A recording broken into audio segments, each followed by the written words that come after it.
Hey you guys, so I'm super excited. This is the first garden tour of 2025, so I'm excited to take you on a walk along of my garden.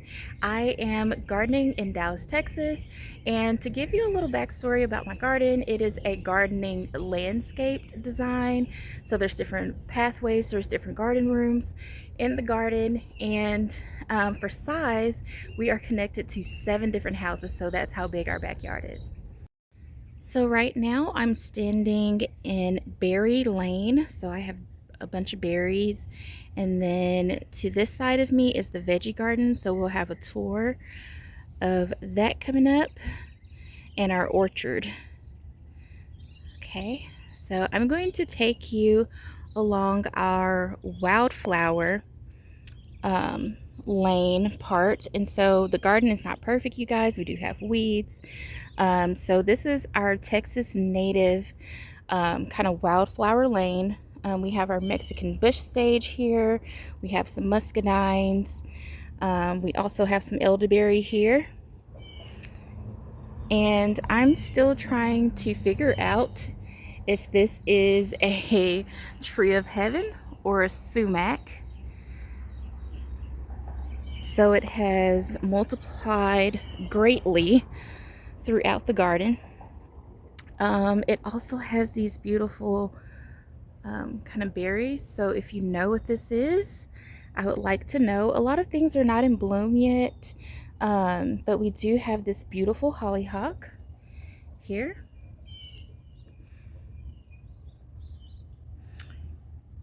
And we have some beautiful pink dianthus. We have some beautiful crepe myrtles and a beautiful honeysuckle. It is so beautiful when it's covered in honeysuckles. So we're actually going to be pulling some of this back because it's covering a lot of our flowers here. So we do have some beautiful purple veronica. When in bloom, this is a beautiful pink penstemon. And we have more veronicas. So we have native perennials here. We also have some beautiful anise hyssop.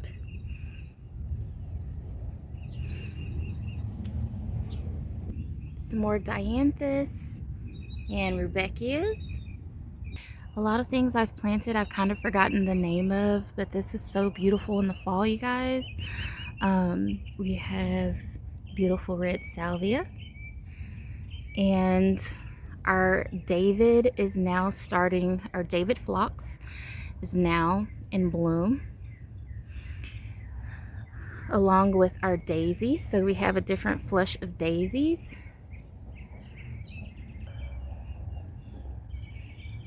So this is the native wildflower wall, and we'll have some more things blooming later. So new to the garden is this bench and this arch. We've had arches before, so we're waiting on the morning glories to grow over the arch. And we've added just like another just kind of herbal medicinal garden with marigolds. We have our different herbs here. So you can see behind the fountain is that native herb wall there. So after the native herb wall, you guys, is our garden area. So that's the area I'm going to be taking you to next.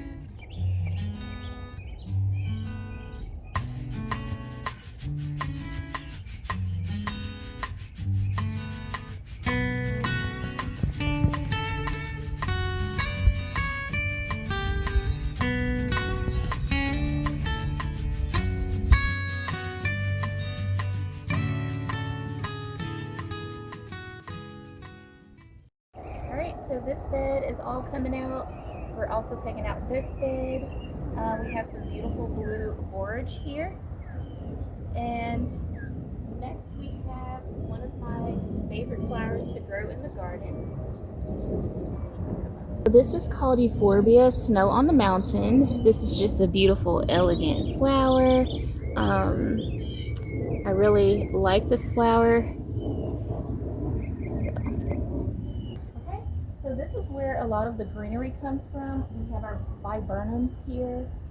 We have a space for just some more greenery. You guys can't see it, but we do have gardenia here. We have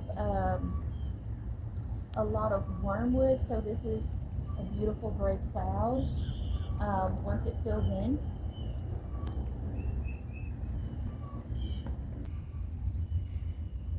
So this is our mostly greenery and angel area, which is mostly whites. So if we're working with a white arrangement or bridal work, I know where to come in the garden. It is the angel area. Our bridal wreath spirea, so that has already bloomed. And then we also have like another bush, which is the same variety of this one, the Rose of Sharon. So this is our landscape here. We already had our delphiniums just kind of fizzle out. So this is our white area here.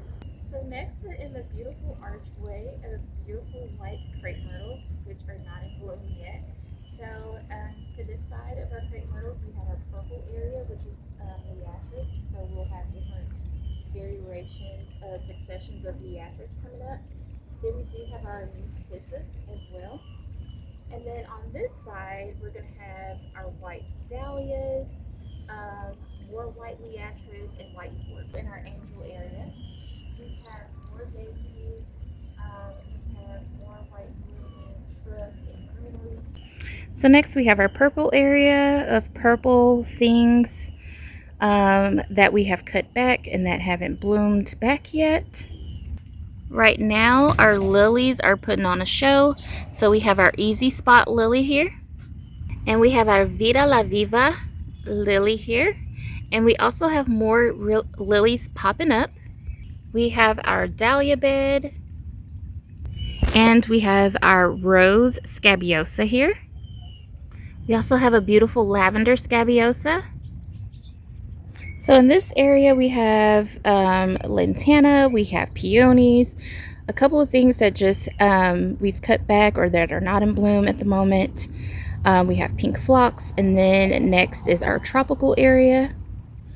It is flooded at the moment and we are expected to get more rain today, so I will not be going in the tropical area. But in our tropical area we have different cannas. We have bananas, we have cordylines, we have elephant ears, we have honeysuckle, different grasses. And when we first walk out into the garden is our rose area. So we do have about 30 different roses. If you're interested in knowing the variety of roses that we have in our garden, we do have a heat tolerant rose video. So walking past the fountain is our last floral area, which is our rows of zinnias. And then at the end of our zinnias, we have a beautiful herb bed. I've grown zinnias for several years, you guys, but this year color selection of the zinnias is just blowing my mind. There are beautiful colors of zinnias, and it's something how they capture my heart every year. My favorite color is that salmon color. But look at these. I mean, I don't even know if it's coming up on the camera, but these are just like beautiful. They're so beautiful. And typically when I plant these, like a mixed pack of zinnias, I mostly get like a pink or something like that. But this year, the colors are just popping. So I love making rainbow bouquets out of the zinnias. Colors are just stunning. Oh, that peach is beautiful.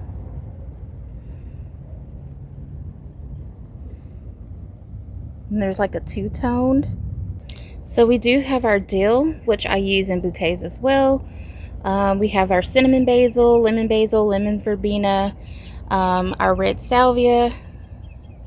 You can use that in bouquets, and our beautiful lavender. So I get a lot of requests for lavender.